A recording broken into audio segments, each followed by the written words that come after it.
Okay. So it's an honor to be co-hosting the final session. At least that's what they told me when they asked me. The first talk in the session is Private Set Intersection in the Internet Setting from Lightweight Oblivious PRFs by Melissa Chase and Peihan Mao, and Peihan will be giving the talk. Thank you for the introduction. Can you see my slides? Yep. Okay. Hello everyone. This is joint work with Melissa Chase. So first, what is private set intersection, or PSI for short? It is a special secure two-party computation between Alice and Bob, where each of them has a private set, let's say the list of their friends, and they want to figure out the intersection of the two sets, namely their common friends, without revealing any other information. So they can run such a secure 2PC protocol, and by the end of the protocol, they will learn their common friends. For example, they will learn Melissa and I are their common friends, but nothing more. In particular, Alice would have no idea about Bob's other friends, and vice versa. So this is a problem of private set intersection. Although the functionality is very simple, PSI has found a lot of applications in practice. For example, private contact discovery, password breach alert, ads conversion measurement, and many more. There has been a lot of work on PSI in the literature, but in this work, we will focus on the semi-honest secure PSI, and we assume the two sets have roughly the same size. In this setting, which protocol should we adopt in practice? Well, obviously the most efficient one. But when we think about the concrete efficiency, there is usually a trade-off between computation and communication. If we draw a line between computational efficiency and communication efficiency, there is in fact one PSI protocol at each end. On the one hand, Kolesnikov et al. In 2016 constructed a PSI protocol that is computationally very efficient, but is communication-wise, it's more expensive. So it is the best fit for networks with very high bandwidth. On the other hand, last year, Pinkas et al. Gave another PSI protocol called Spotlight, which achieves very low communication, but is computationally more expensive. So it is the best fit for networks with very low bandwidth. In this work, we asked the question whether we can achieve a better balance between computation and communication. And here is what we did. We construct a new PSI protocol that achieves a better balance between the two, so it is the best fit for the internet setting where the network bandwidth is not too high and not too low. For example, between 30 and 100 megabit per second, our PSI protocol is the fastest. Also, our protocol is semi-honest secure, but we can actually prove it's maliciously secure against one party almost for free. So this is what we achieve. Now let's go a little bit into the technical stuff. Our starting point is the KKRT PSI, which is computationally very efficient. And their main building block is a primitive called single point OPRF. And they construct this single point OPRF from only OT extension and symmetric key crypto operations. So it is computationally very efficient. However, to construct PSI from single point OPRF, they need to use a data structure called cuckoo hashing, and that's why they need a bit more communication overall. In our work, we construct PSI from another primitive called multipoint OPRF to get rid of this cuckoo hashing so as to reduce the communication. But we can also construct multipoint OPRF from only OT extension and symmetric crypto, so it is still computationally very efficient. As a side note, the work of PRTY or Spotlight also follows this paradigm, but they constructed multipoint OPRF from OT extension and polynomial interpolation over a large field, and that's why it's computationally more expensive. In the remaining about 1 minute, I will briefly tell you what is multipoint OPRF and why it implies PSI. Multipoint oblivious pseudo-random function is again a special secure 2PC between Alice and Bob, where Alice has no input and Bob has a bunch of elements as input from Y1 to Yn. And from the secure 2PC, Alice will learn a PRF key K, and Bob will learn the PRF evaluated on all his elements. So this is the functionality of multi-point OPRF. And given this primitive, we can construct PSI very easily. In particular, they first run the multi-point OPRF, and then Alice will evaluate the PRF on all her elements and send all the PRF values to Bob. By comparing these PRF values, Bob can easily figure out the intersection of the two sets. The remaining technical details are presented in the full talk. And that's it. Thank you. All right, thanks, Peihan, for that talk. If there's any questions for any of these talks, feel free to ask here in the Zoom chat or on the Zulip chat. I think the link was posted in the chat here. Good, I see a question hot off the presses from Olga Nissenbaum. Why are the remaining bits in R1 a multi-point OPRF flipped and not just random? Is it to decrease the false positive rate? Does it not affect privacy?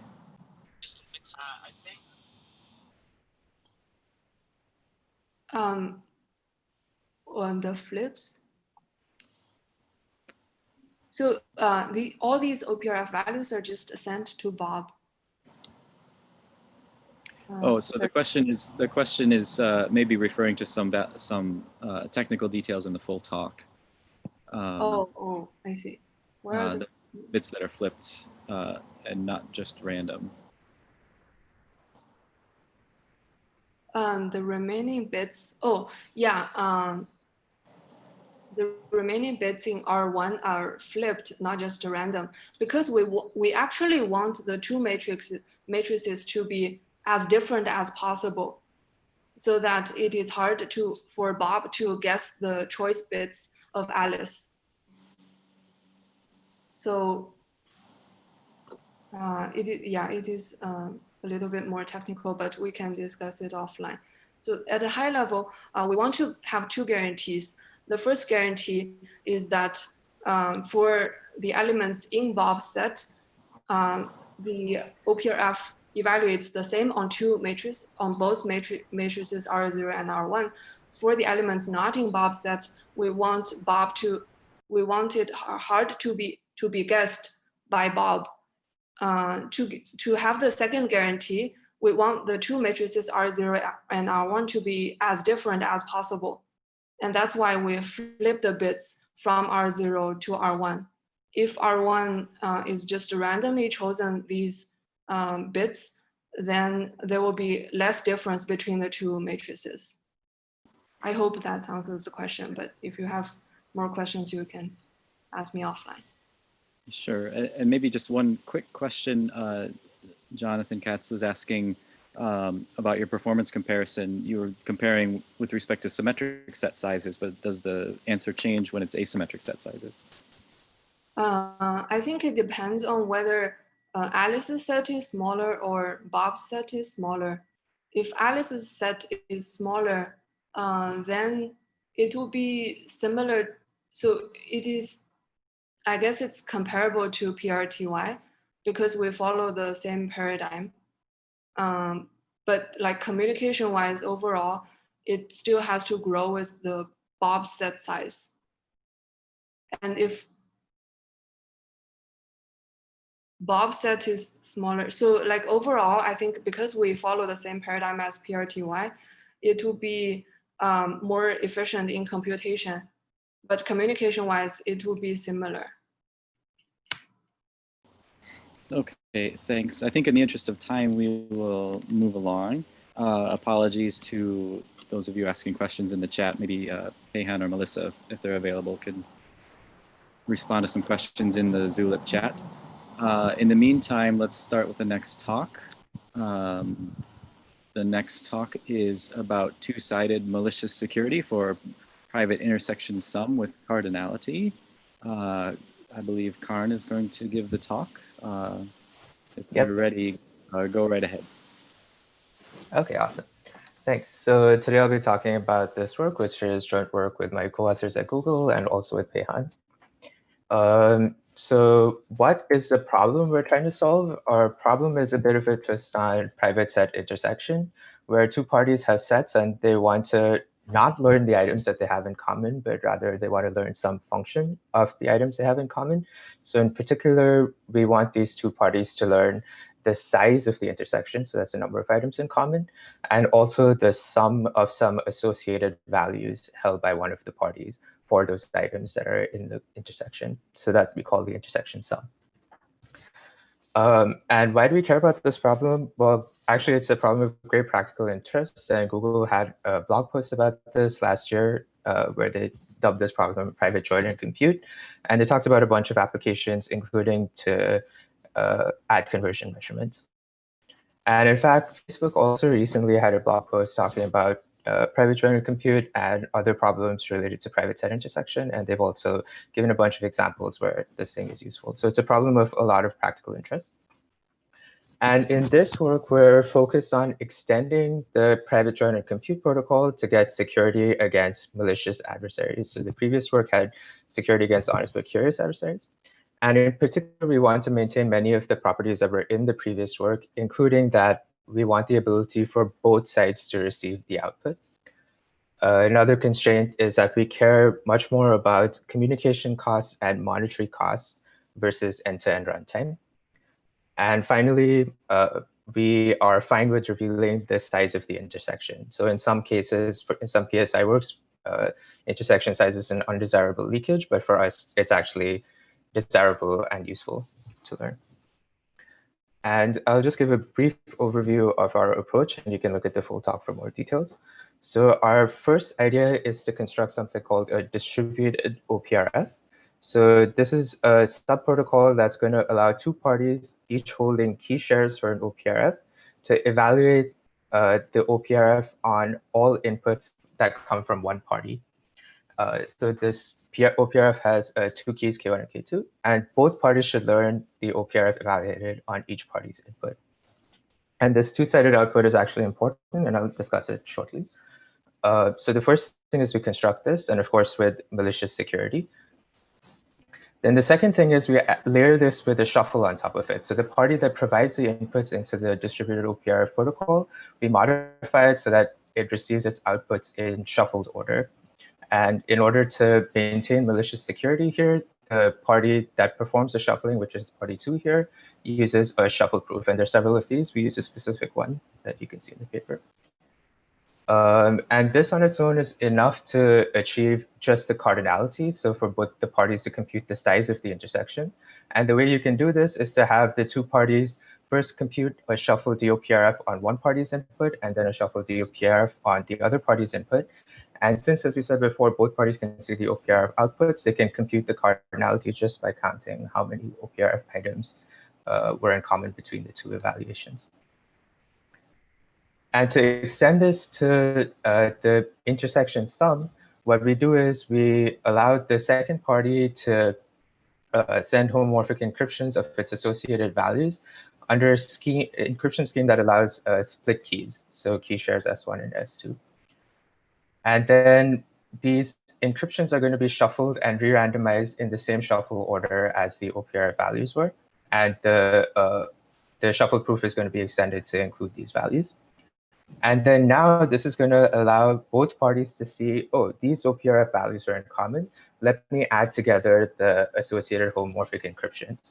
And they can both compute the encryption of the intersection sum by doing so. And then they can interactively and provably decrypt. And the fact that both parties can actually go through the transcript and on their own decide which encryptions to add together is actually really helpful, because it's a major headache for one of the parties to prove to the other that it used the right thing. But because it's on public information, it saves a lot of headache. And so the distributed OPRF we use is this Doja-CM-Polsky PRF, which has actually been used by some other folks for computing PSI, one-sided PSI. We use a variant which has split keys, and we leverage the Kamenesh crypto system in order to achieve our distributed OPRF. That's kind of the outline of how we do the protocol. And then in order to get communication efficiency, especially, we use a whole bunch of batching techniques. So the first is we use various kinds of batching to decrease the communication expansion of Kamenesh encryption. So at a high level, the idea is command-and-shoot encryption is kind of like a combination of Elgamal encryption and PAI encryption. So we use some of the optimizations from Elgamal encryption and some of the optimization from PAI encryption. And you can look in the paper for more details. And the second is we do a whole bunch of batching of associated zero-knowledge proofs. So for each step, we have an associated zero-knowledge proof. And in order to make this communication efficient, we use a whole bunch of batching, and some of them is quite non-standard. So we thought this was interesting also. And in terms of the practical efficiency that we achieve, we find that if we set the parameters aggressively, we can actually get only a 4 to 5x expansion over the semi-honest DDH-based private joiner compute protocol, even though we get to set it up with malicious security. And if we aim at minimizing monetary costs, then we get like a 24 to 25x increase. And for our monetary cost model, we use costs from public cloud providers, for example, GCP, in the low priority setting for computation.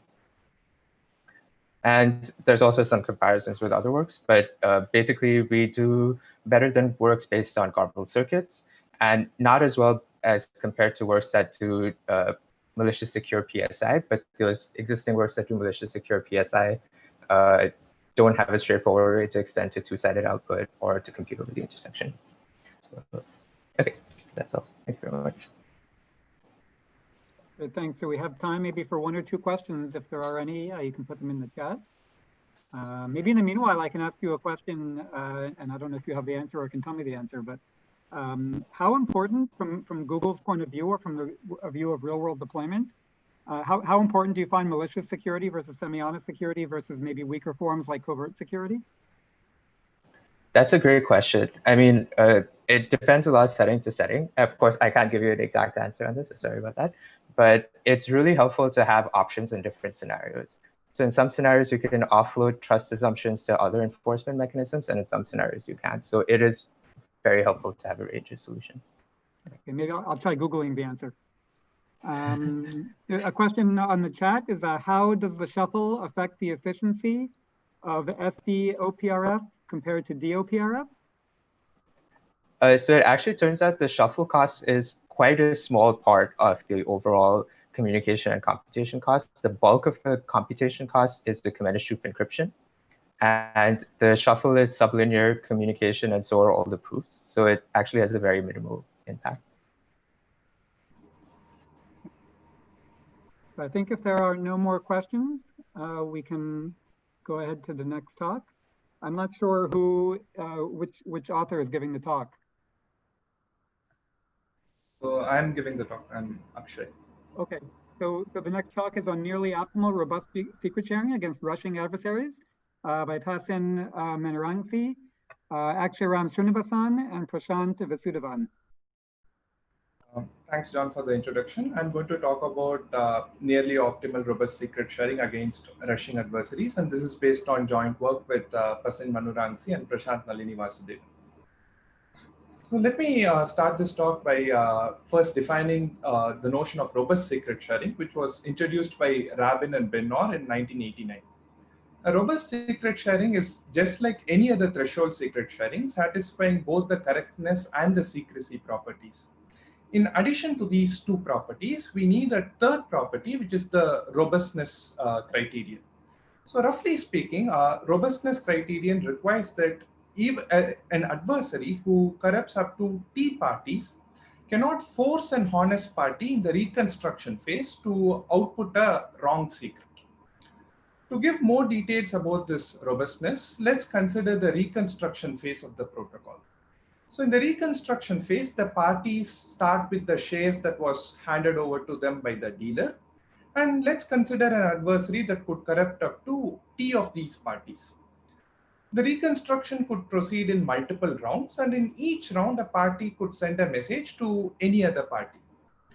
The honest parties will follow the protocol, whereas the adversarial or the corrupted parties could deviate arbitrarily from the protocol specification.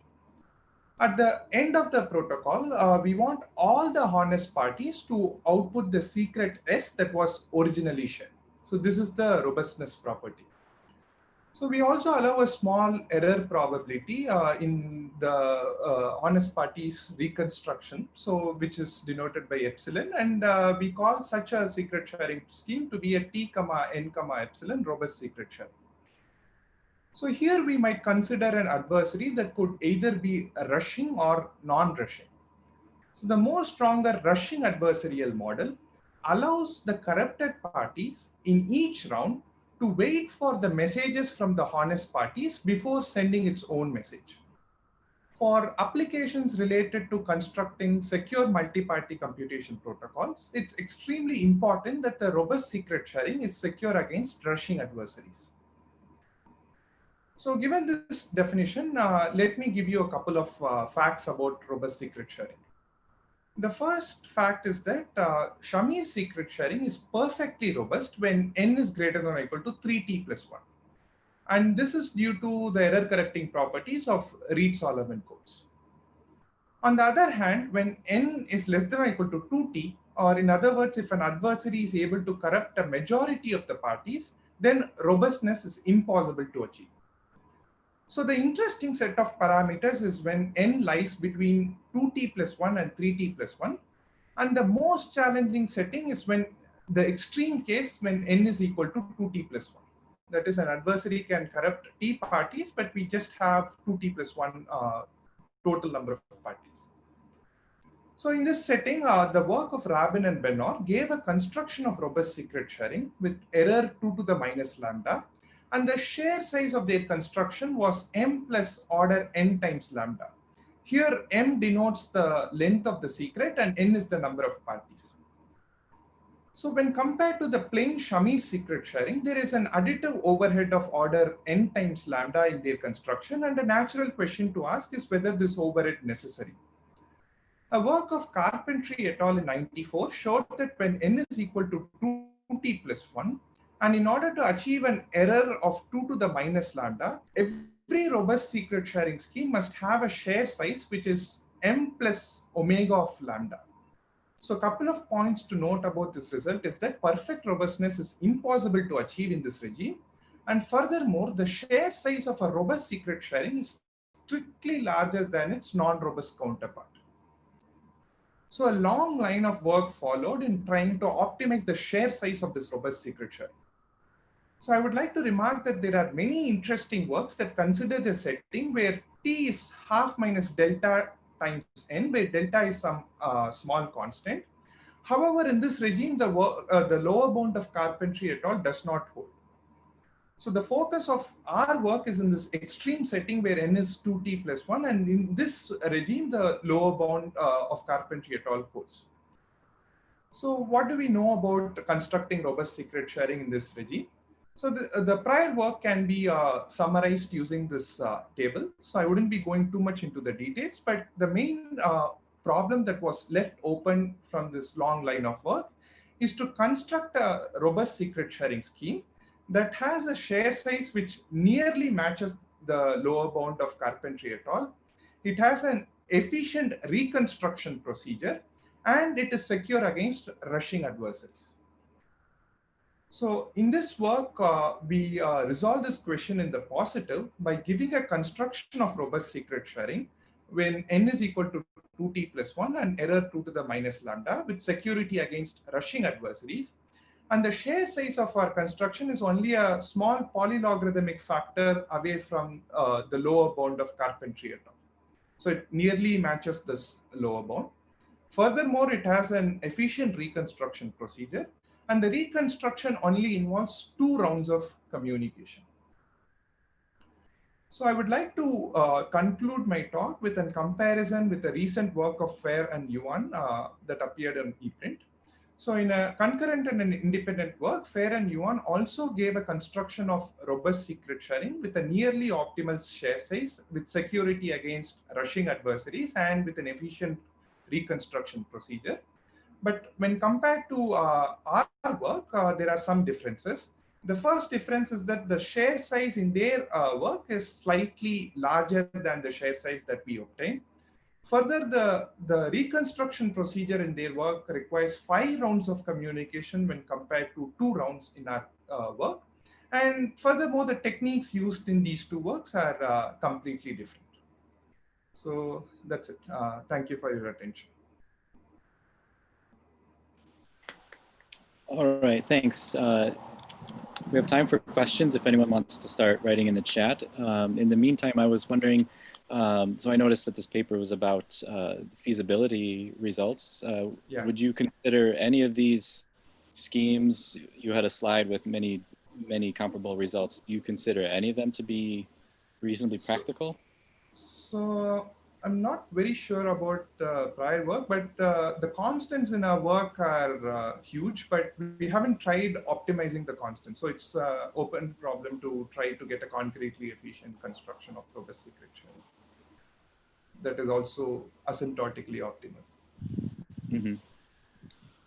We have a question in the chat from Juan Garay. He's asking about one-round reconstruction. I guess he's asking whether you think that's possible or not. Yeah, so the Rabin-Benor construction has a single round of reconstruction, but it has a suboptimal share size. So we don't know whether we can actually get a single round of reconstruction with an optimal share size. That's another open problem. And there's no known impossibility that rules that out. There are no known impossibilities or barriers. Okay. Let me just check that I'm not missing any other questions. Here's one from Eli. How does this compare to works in the alternative model where the corruption threshold is like half minus delta? Oh, so in those settings, I think we can get a constant over it. So we can get a share size of m plus order 1, where the corruption threshold is slightly, there is a slack between the corruption threshold and the majority, the number of parties. So in those settings, the lower bound of Carpentier does not hold. So we can actually get a share size which is n plus order 1. And can you simultaneously get a one-round reconstruction with all of those other nice features? This I'm not very sure. It's probably true, but I'm not very sure. Okay, great. I'm not seeing any further questions. Thanks, Akshay. The next, we'll get ready for the next talk, which has a large number of authors. So as I'm reading off the list of authors, maybe the speaker can start sharing their screen. The next talk is Multi-Party Generation of an RSA Modulus by Megan Chen, Ron Cohen, Jack Dorner, Yashwant Kondi, Asa Lee, Skylar Rosefield, and Abhi Shalat. And it looks like we're ready with Yashwant ready to present. Go ahead. Yeah, thanks for the intro. I'm Yash. I'll be talking about multi-party generation of an RSA modulus. This is joint work with all of these wonderful people, and I should thank Jack Dorner especially for the slides. Right, so in this work, we construct a multi-party protocol to sample an RSA modulus with malicious security against a dishonest majority of corruptions. And this is the first such n-party protocol using only generic tools such as OT and the factoring assumption. Also, ours is the first to achieve cubic communication complexity and the length of the modulus that it produces. So why are RSA moduli interesting, specifically in the context of sampling them in an MPC? Well, they're useful for traditional crypto applications such as signatures and encryption, and fancier things such as accumulators, verifiable delay functions, ZK snarks, among others. And of these applications, many of these works are quite recent, and they use an RSA modulus as a trusted setup. So it's useful to have an MPC protocol to sample an RSA modulus so that we can have some distribution of this trust in creating the setup. So to see why sampling an RSA modulus in an MPC is challenging, it's instructive to look at the single party or the local canonical sampling algorithm. First, we start by picking a random k-bit number p. Then we test primality of p. And if it's not a prime, we start again and we keep going until we get a prime. We sample q in the same way, and then we output the product of p and q, that's n, and that's our RSA modulus. Over here, primality testing is done by the Miller-Rabin test, which involves taking a random base and raising it to the power p minus 1 mod p. And this is quite challenging to do in an MPC because you had to keep p secret. This problem has a long history, starting with the work of Bonet and Franklin in '97. And our work is more usefully examined in the context of the state of the art, which is given by Hazai and others and Fredrickson and others from a few years ago. So given the state of the art, the following problem remains open. We would like an n-party protocol with security against n-1 malicious corruptions without using specific tools such as homomorphic encryption, which would imply, or rather which would need specific assumptions like DCR or DDH in the past. And we don't want to have to prove statements in zero knowledge about crypto. Like we don't want to prove cryptographic statements. And additionally, recent work has, in the interest of efficiency, made a number of compromises, like for instance, allowing extra leakage on the private components of the modulus, the primes, and covert abort techniques. Specifically, the work of Fredrickson and others allows the adversary to covertly abort the protocol without being detected. And to fix this problem generically, this needs like a multiplicative factor on the security parameter. You had to keep repeating the protocol until you're sure that it's impossible. It would have failed honestly. Right, so so this specific problem remains open. And this is where our work comes in. We achieve all of these nice things with the only additional assumption of factoring, specifically the assumption that factoring moduli produced by the underlying sampling algorithm is hard. And this is not really an overhead because without this assumption, the whole exercise would be moot. Additionally, our protocol is very modular, and this allows for a very simple analysis, both for security as well as efficiency. And we improve substantially on the state of the art when it comes to communication cost. Like I said earlier, cubic in the size of the modulus. So a quick overview of our protocol is as follows. We begin by sampling P and Q as integer shells. Then we compute their product securely, that's n. Then we do a biprimality test on n. This is a technique introduced by Bonet and Franklin, where we test biprimality of the product of P and Q rather than their primality individually. Then we do a retroactive consistency check, which basically just involves checking an algebraic predicate to sort of tie everything together and make sure everyone behaved honestly. This approach is largely shared by previous works. So to see where our work sort of stands apart, we use the Chinese remainder theorem for efficiency. This lets us get the sieving speed of OT-based trial division, such as the inherently two-party protocol of Fredrickson and others, but also this plugs the leakage. And at the same time, doing secure multiplication is a lot cheaper using OT now, because we are going to operate over small fields. And OT-based multiplication, especially over small fields, is a lot cheaper than doing an equivalent multiplication in a larger field or ring. Additionally, this allows us to do a component-wise consistency check to plug the covert denial of service attack that I mentioned earlier.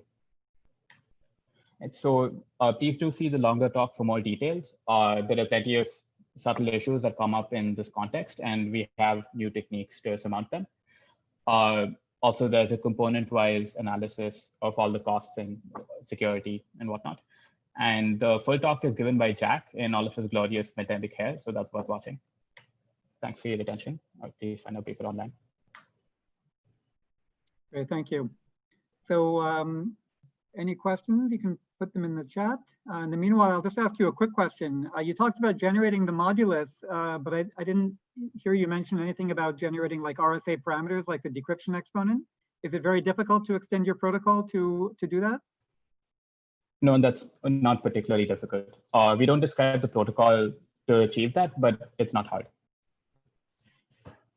And do you have, I'm looking to see if there are, so here's a question from somebody else. Can you generate, or can you extend your techniques to generate a modulus with more than 2 prime factors? With more than 2 prime factors, I think that would need us to fundamentally change the primality testing. I'd need to think about that, but I don't think it's trivial. Another question. Do you see your idea of using Chinese remainder theorem to reduce multiplication in larger fields to smaller ones, generalizing to other areas, like perhaps beaver triple generation? Certainly, yeah. But like there are you'd have to work with caveats like you're emulating a multiplication in the ring, like a specific ring that's modulo, like the primordial modulus, and I guess you'd have to find ways to work around that. And I'm curious also, did you guys implement the protocol, or do you have an estimate of how long it would actually take to run?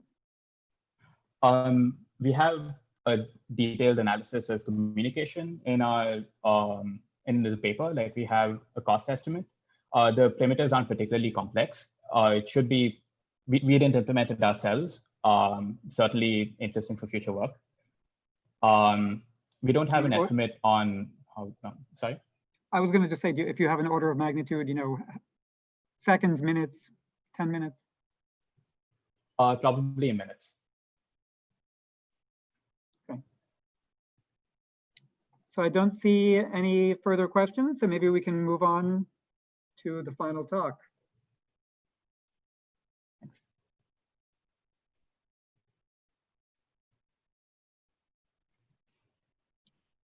So the last talk of the session is on reverse firewalls for actively secure MPC, which is a joint work with Subhadeep Chakraborty, Stefan Zimbowski, and Jesper Nilsson. And Subhadeep will give the talk.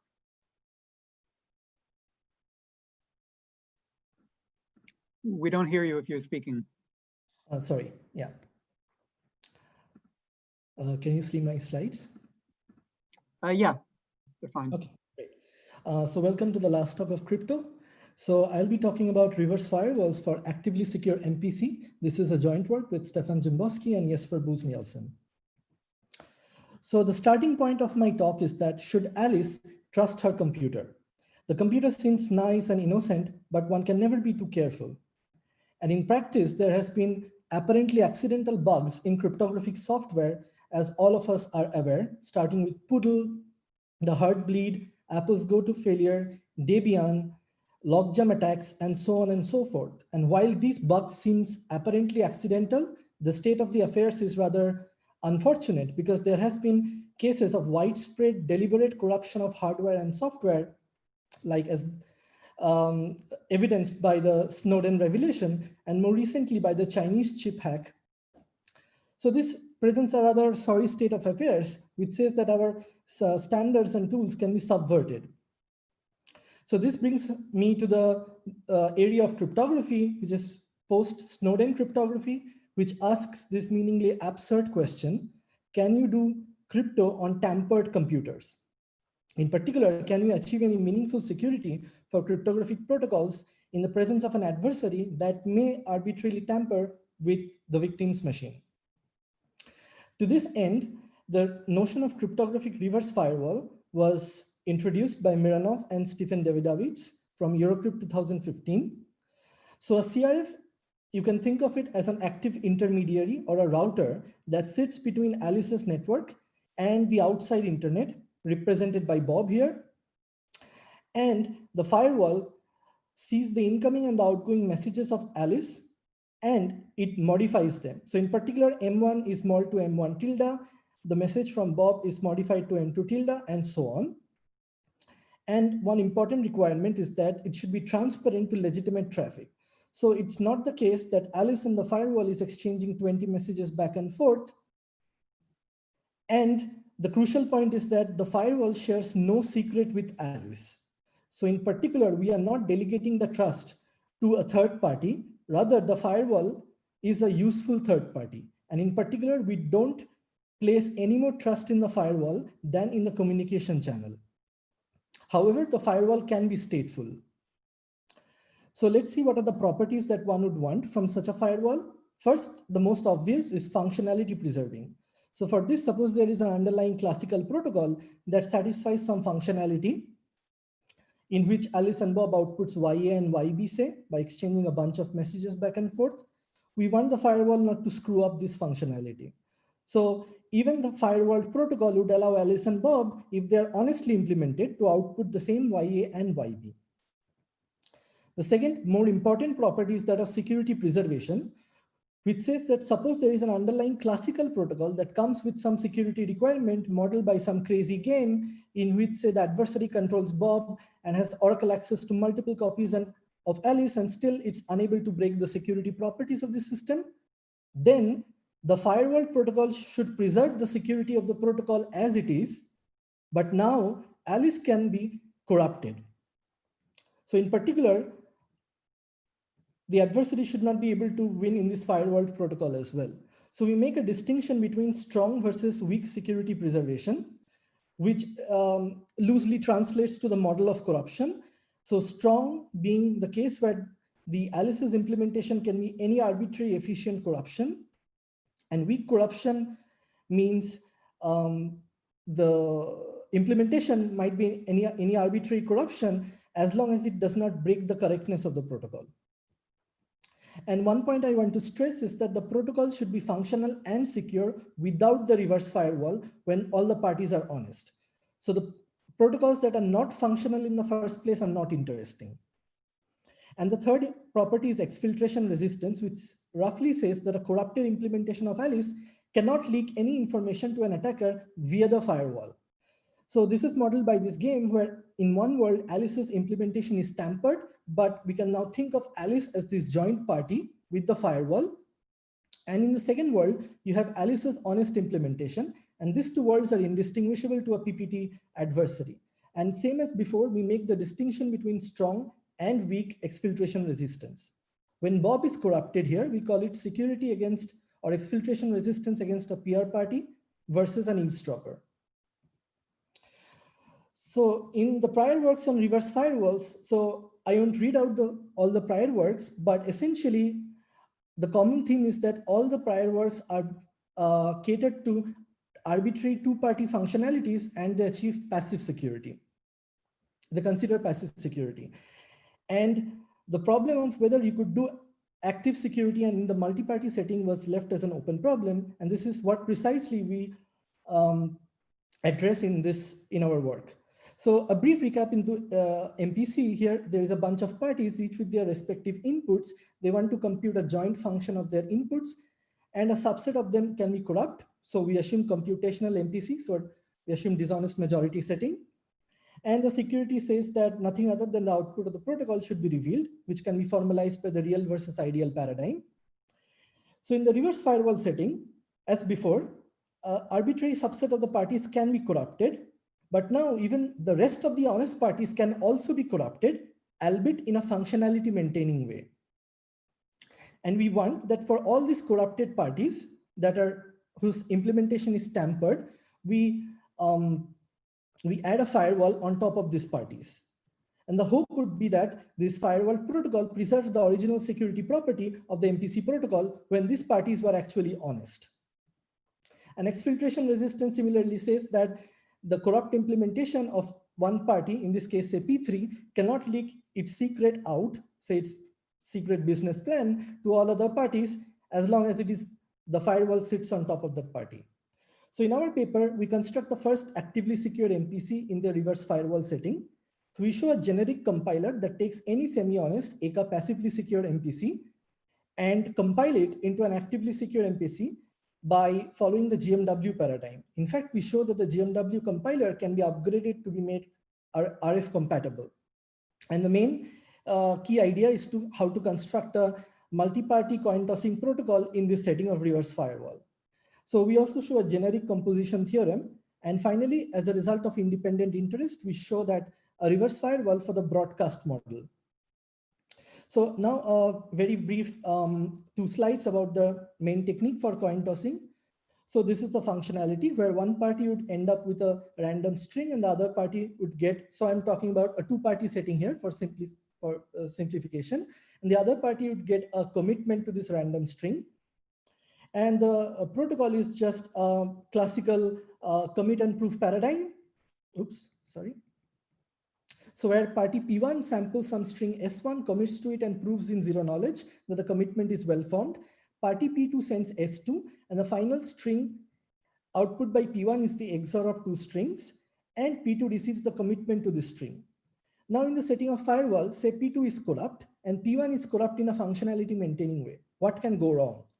First of all, the commitment could act as a subliminal channel. So P1 might commit to a bad string. The randomness in the commitment can be leaky.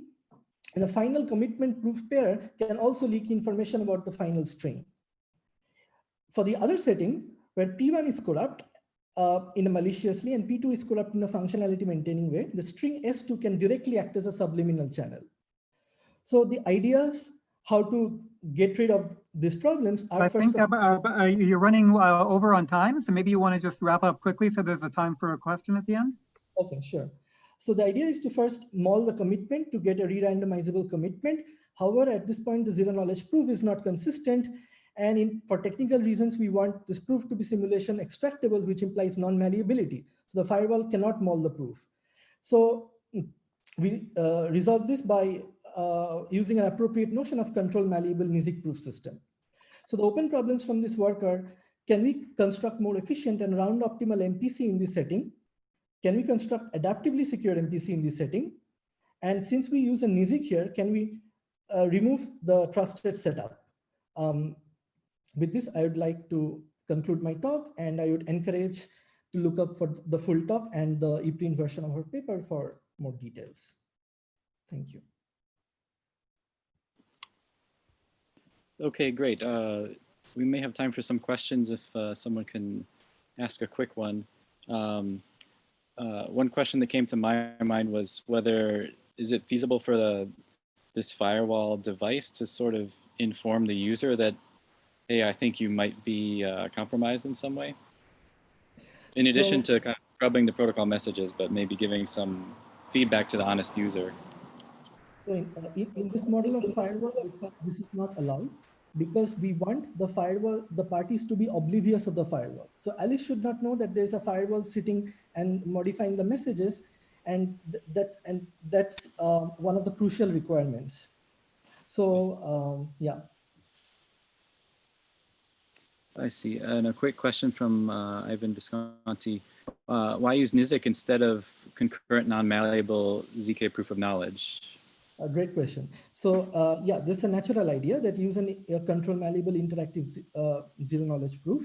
So we tried it for some time, but it doesn't seem to recompile with the protocol. So on a very high level, the idea is that the views of the parties are very inconsistent in the final MPC protocol. So even though you can have an interactive zero knowledge proof that is control malleable, it does not seem to go well with the other components of the protocol. So that's a very high level idea. Okay, thanks. So I think that's about all the time we have for this session. This is the last session of crypto. I propose that we all unmute and give a round of applause to the presenters for this session.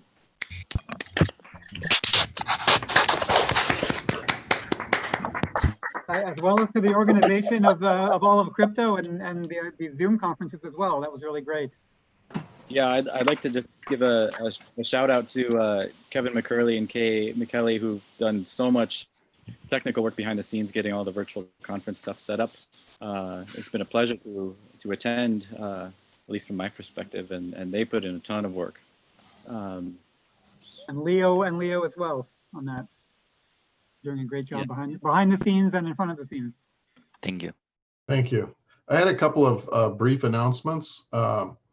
The chat.iacr.org will remain up for the foreseeable future.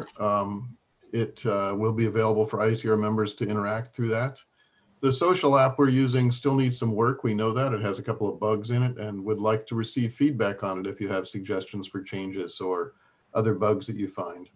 The slides have been uploaded and linked from the program, but other speakers, if they want to upload their slides, I can add those after the fact. I know a lot of speakers work on their slides at the last minute.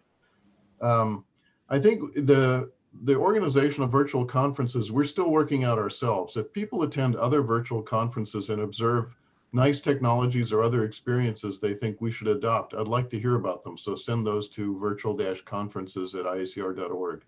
You know, we're not the only source of good ideas here, that's for sure.